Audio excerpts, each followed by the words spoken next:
জানোয়ার।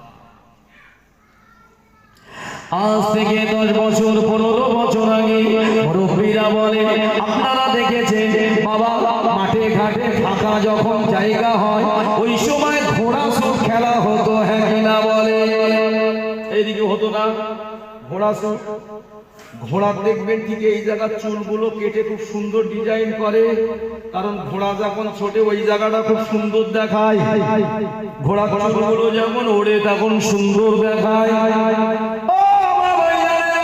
আমাদেরকে ছেলেরা, আমাদের ঘরের ছেলেরা এখন সেই ঘোড়ার মতো ছাড় দেওয়া শুরু করেছে, হ্যাঁ কি না বলে?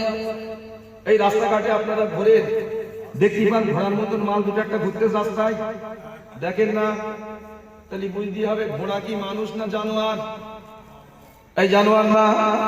তাহলে এই বান্দাকে যখন মরে যাবে, এই বান্দার যখন মওত হয়ে যাবে, ওকে কবরে শুইয়ে দিয়ে আমাদের মতো মানুষরাই ওর কবরের পাশে গিয়ে বলবে বিসমিল্লাহি ওয়া ফি সাবিলিল্লাহি ওয়া আলা মিল্লাতি রাসূলিল্লাহ।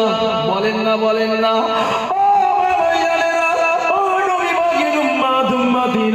একটু ঠান্ডা মাথায় শুনে রেখে দেন বাবা, আমি জানি ও জীবনে মসজিদের গেটে পা দেয়নি, জীবনে রোজা করতো না, রমজান মাসে দিনের বেলায় খেয়ে বেড়াতো, নামাজের ভাগ ধরতো না, শরিয়াতের হুকুম আহকাম মানতো না, অথচ ওই মানুষটার কবরের পাশে দাঁড়িয়ে আমরা বলতে থাকি বিসমিল্লাহি ওয়া ফি সাবিলিল্লাহি ওয়া আলা মিল্লাতি রাসূলিল্লাহ।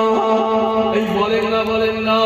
আল্লাহ পাকের ভারিসারা বলে, আল্লাহ পাকের বান্দারা তোরা ডাও মিথ্যে কথা বলছিস, যাকে কবরে রেখে যাচ্ছিস ও মিল্লাতে রাসূল ছিল না। আল্লাহ ভালো জানে ও মিল্লাতে রাসূল কারে বলে ও জানতো না, আর তার কবরের পাশে তোরা চিৎকার করে করে মিল্লাতে রাসূল রাসূল বলে তোরা চিৎকার করছিস।